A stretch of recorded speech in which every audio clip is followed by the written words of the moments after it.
নমস্কার, good morning from Satkosia sand resort. প্রচণ্ড ঠান্ডা, কালকে রাত্রে আর কিচ্ছু বলতে পারিনি, কিছু দেখাতেও পারিনি, এত টায়ার্ড। 560 কিলোমিটার গাড়ি চালিয়ে এসে কোনো রকমে লাঞ্চ করেছি, সন্ধেবেলায় চা খেয়েছি, তারপরে রাত্রে ডিনার করতে পারিনি, ঘুমিয়ে পড়েছি। এই সকালবেলা উঠলাম, এখন বাজে 8টা। এখন আপনাকে দেখাবো এই সাতকোশিয়া স্যান্ড রিসর্টের প্রাকৃতিক সৌন্দর্য। এখানে পাহাড়ের কোলে সূর্যটা উঁকি দিচ্ছে, ভেবেছিলাম এটা দেখবো সানরাইজটা, আর হলো না। এই পরিবেশ পুরো শান্ত, জনমানবহীন, আশেপাশ পুরো খালি, পুরোটা নদীর চর। এই দেখতে পাচ্ছেন পুরো নদী।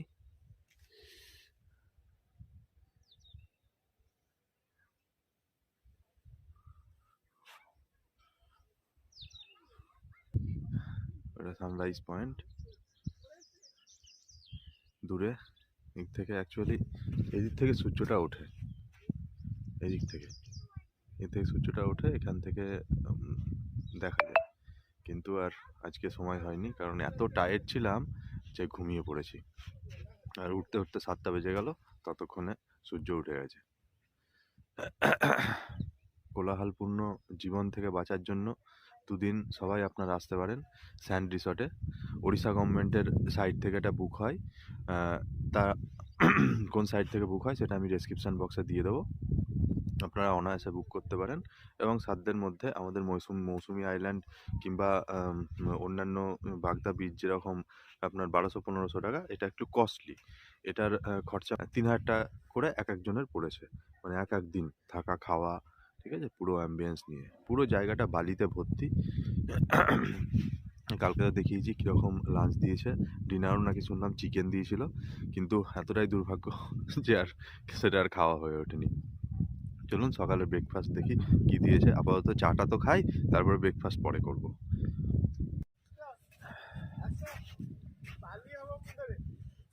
বাচ্চারা এখানে খেলাধুলা করছে, বাচ্চাদের জন্য খুব ভালো জায়গা। এখানে একটা গার্ডেন টাইপের করা রয়েছে।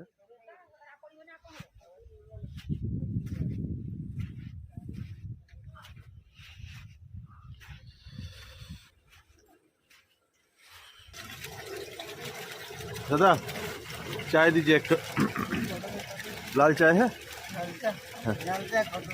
खत्म हो गया? ठीक है, तो चाय दीजिए। चाय चीनी चीनी।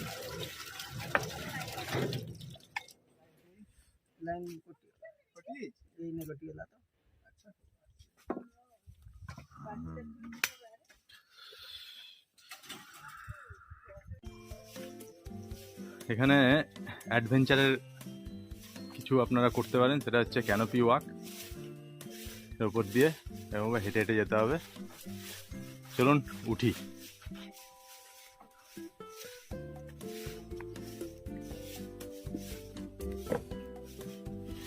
পুরো কাঠের তৈরি, কাঠের সিঁড়ি।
আর একটা অ্যাডভেঞ্চার করতে রেডি সরোজ বাবু।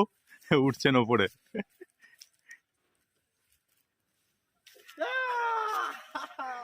উপরে উঠে নামুন, ওদিক দিয়ে টপকে। আবার ওইদিকে টপকে নামতে হ্যাঁ, কিছু করার নেই।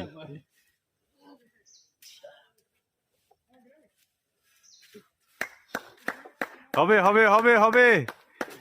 দেখুন 54 বছর বয়স, এই বয়সেও ওনার স্ট্রিমটা দেখুন খালি। এই জন্য বলে বয়সটা একটা নাম্বার, সত্যি আর কিছুই না। মনে অদম্য ইচ্ছা থাকলে সবকিছু করা যায়।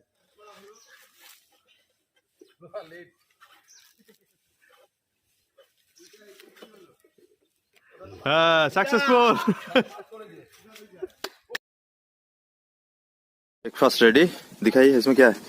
यहाँ से शुरू करते हैं। ये उपमा है, पूरी है, ये पूरी, ये आलू मटर घुगन, ঘুগনি, আমাদের ঘুগনি যেটাই বলে, আলু মটর, आलू और मटर घुगन, বয়েলড এগ, মিষ্টি, উড়িষ্যার বিখ্যাত মিষ্টি। এখন আপাতত খাওয়া আরম্ভ করি। ব্রেকফাস্ট, ঘুগনির মধ্যে ডিমটা ডুবিয়ে নিয়েছি, উপমা খাওয়া চালু করে দিয়েছে। আমি খাওয়া শুরু করি। আমরা সবাই মোটামুটি রেডি, এবার বেরোবো। সব লাগেজ টাগেজ ব্যাগে বাঁধানো হয়ে গেছে, এবার গাড়িতে উঠি। আমার গাড়ি মোটামুটি রেডি। আজকে আর প্লাস্টিকটা দিইনি, কারণ মোটামুটি 70-75 কিলোমিটারের একটা জার্নি আছে, তার জন্য দেখেছি।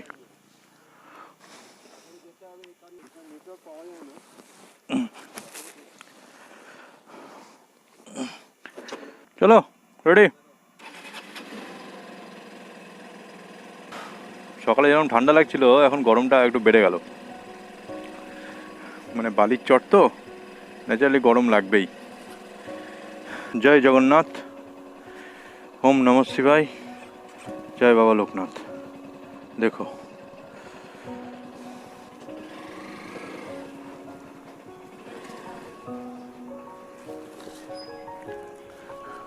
মনোজদা এখন আমাদের টিমটাকে লিড করবে, তার জন্য মনোজদা আগে বেরোক, একটু ওয়েট করে যাই।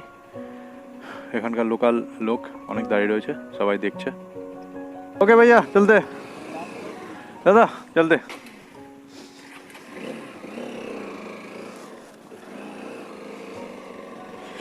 আবার এই জঙ্গলের মধ্যে দিয়ে আমাদের যেতে হবে।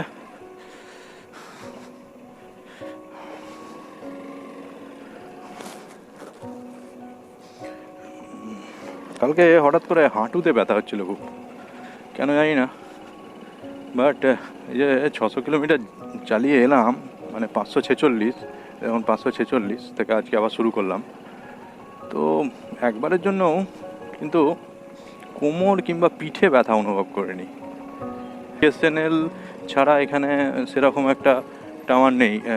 নেই বলতে এই সাতকই স্যান্ড রিসর্টে টাওয়ার ছিল বিএসএনএল, মানে সমস্ত কিছু, ভোডাফোনের ছিল না। বাট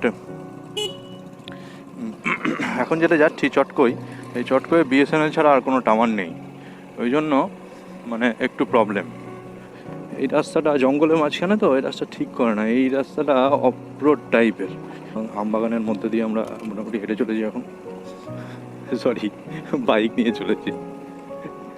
বাইক নিয়ে কোথাও যায় না তো, হেঁটে আর বাসে ট্রেনে ঘুরে বেড়াই, ওই জন্য বাইক নিয়ে আর কথাটা মুখ দিয়ে বেরোয় না। ওই সবসময় খালি হেঁটে চলেছি বলেই। তো এখন আপাতত চলতে থাকি, তারপর দেখা যাবে। 20 কিলোমিটার এরকম অফরোড, মানে ভাঙাচড়া রাস্তার মধ্যে দিয়ে আমাদের যেতে হবে, তারপরে আস্তে আস্তে রাস্তাটা একটু ঠিক হবে। সকালে ব্রেকফাস্ট করে নিয়েছি, কারণ রাত্রে সেভাবে খেতে পারিনি বলতে ঘুমিয়ে পড়েছিলাম। বুঝতেই পারছেন 546 কিলোমিটার এই জার্নি, সারা রাত ধরে বাইক চালিয়ে এসেছি, শরীরটা দিচ্ছিল না, ওই জন্য লাঞ্চটা একটু চেপে করেছিলাম, লাঞ্চ করেই ঘুমিয়ে পড়েছি। 6টার সময় একবার উঠেছিলাম, ভেজ পকোড়া আর চা স্ন্যাক্স সন্ধ্যেবেলায় আবার ওইটা খেয়ে আবার একটু অল্প আধটু গল্প গুজব করে, আর তার মধ্যে প্রচণ্ড ঠান্ডা লাগছিলো। আমি রীতিমতো কাঁপছিলাম, কেন কি জানি। ওই জন্য গরম জল খেয়ে লেপের মধ্যে ঢুকে পড়েছি। ওই যে ঘুমিয়েছি, বাস একদম সকাল। ঘড়ি দেখলাম তখন 6:32, তারপর আবার একটু শুলাম, উঠলাম হচ্ছে বিছানা থেকে 7টার সময়। এই ভিউটা একবার দেখুন, সামনে মহানন্দা, তার ব্রিজের ওপর আমরা দাঁড়িয়ে রয়েছি। সামনে ভিউ, একটু দাঁড়ালাম এই ভিউটা নেওয়ার জন্য।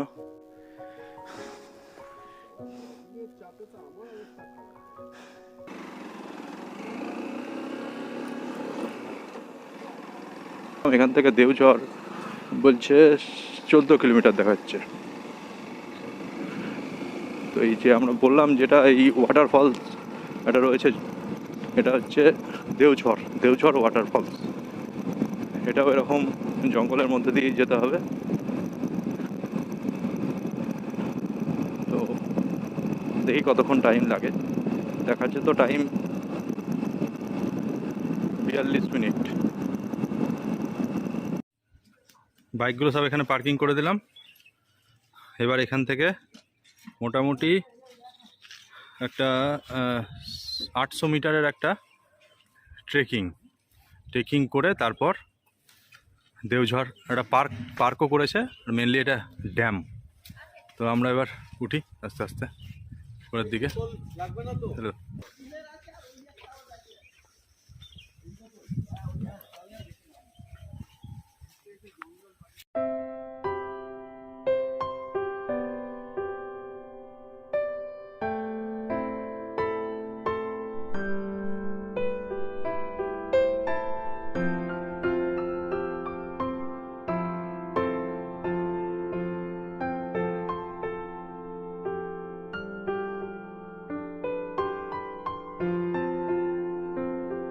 ওয়াটারফলসের সামনেই পৌঁছে গেছি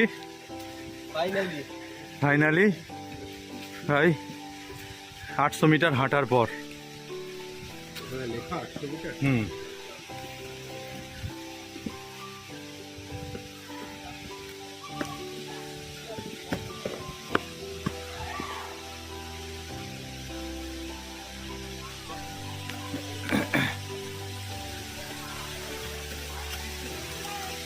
এই জায়গায় এলে ঠিক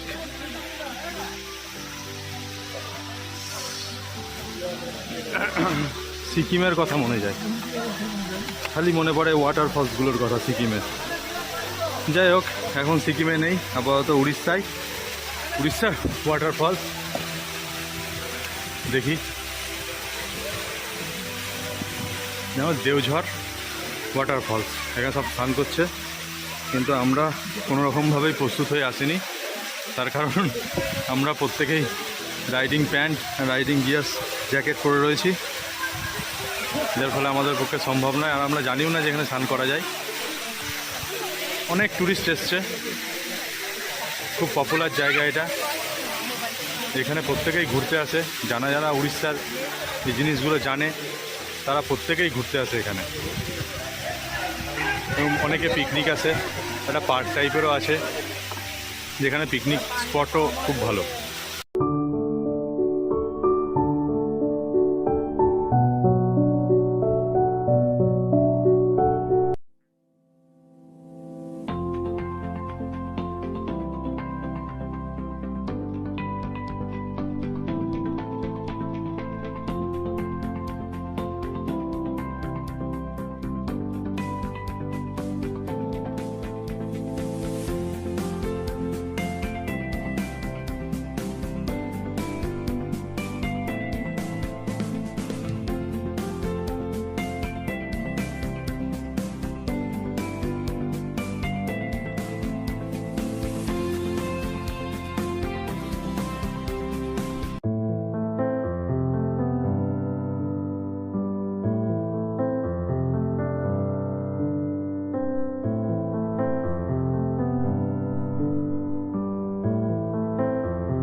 good evening from Chutkai natural camp.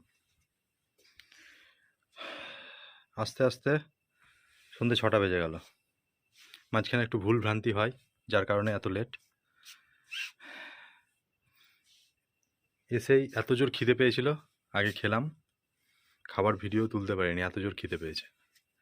যাই হোক, নর্মাল খাওয়া দাওয়া, কিন্তু প্রচুর আইটেম ছিল। ভাত ছিল, ডাল ছিল, আলু বেগুন ভর্তা ছিল, ফুলকপির নতুন একটা আইটেম খেলাম, দই ফুলকপি এবং চিলি ফুলকপি। এরপরে বাঁধাকপির তরকারি, ডিমের ঝোল, চাটনি, পাঁপড়। মোটামুটি ছিমছাম খাওয়া দাওয়া, ভালো। খেয়ে দিয়ে জাস্ট এই রুমে ঢুকলাম, রুমে ঢুকে স্নান টান করে জাস্ট ফ্রেশ হয়ে এই ব্লগে আসছি। নেচার ক্যাম্পটা তো অন্ধকার বাইরে হয়ে গেছে, দেখতে পাওয়া যাবে না এখন, কালকে সকালে দেখাবো বেরোবার সময়। তার আগে আমার এই ক্যাম্পটা একটু ঘুরে দেখাই, যে ক্যাম্পটায় আমরা আছি। এটা ঠিক বাইরেটা, এখানে দুটো চেয়ার টেবিল রয়েছে, চারিদিকে জঙ্গল, অন্ধকার, কোনো দিকে কিছু দেখা যাচ্ছে না। ওই সামনে যেখানে লাইট জ্বলছে ওটা হচ্ছে একটা কমন বাথরুম, আর ওইখানে রয়েছে একটা কিচেন, পাশে একটা টেন্ট রয়েছে, লাইট জ্বলছে, বাইরে চেয়ার টেবিল। ভিতরটাই যাই যেন, এই ঢুকছি, এই পুরো টেন্টটা, এখানে আবার বিছানা, খাট রয়েছে। এখানে ওই সোলারেই চলে, এখানেও ইলেকট্রিসিটি নেই। এখানে বোট করা রয়েছে অনেক। এটা একদম মানে জঙ্গলের মাঝখানে। এই পাশে একটা ছোট্ট একটা রুম রয়েছে, কিন্তু এটার মধ্যে কোনো লাইট নেই। যাই হোক, রুম বলতে কি, মানে এটা হচ্ছে আপনার বাথরুমে যাওয়ার এন্ট্রি। বাথরুমটা এখানে, বাথরুমটা দেখালাম না, নর্মাল বাথরুম, কোমোড রয়েছে, পরিষ্কার পরিচ্ছন্ন। ব্যাস, এই তো রুম। এখানে একটা আলনা রয়েছে, ঠিক আছে, রাইডিং জিজ্ঞাস। আর এখানে আসতে গিয়ে এত ধুলো খেলাম, দেখি কে কোন টেন্টে ঢুকলো। আমি তো খাওয়ার পর এসে বাথরুমে স্নান করতে ঢুকে গেছিলাম, কারণ স্নান করা হয়নি, সেই কারণেই। দেখি কে কোন টেন্টে গেল। 10:30 পর্যন্ত আড্ডা দিয়ে তারপর ডিনারে রুটি আর চিকেন, বেশ জমিয়ে ডিনারটা হলো। তারপর হঠাৎ করে আমাদের পাশের টেন্টের এক ভদ্রলোক, উড়িয়া ভদ্রলোক, আমাদের ছানা পোড়া খাওয়ালো। সেটাও খেয়ে মোটামুটি আমরা 11:15 নাগাদ শুতে গেলাম। পরের এপিসোডে দেখাবো আমাদের বোটিংটা।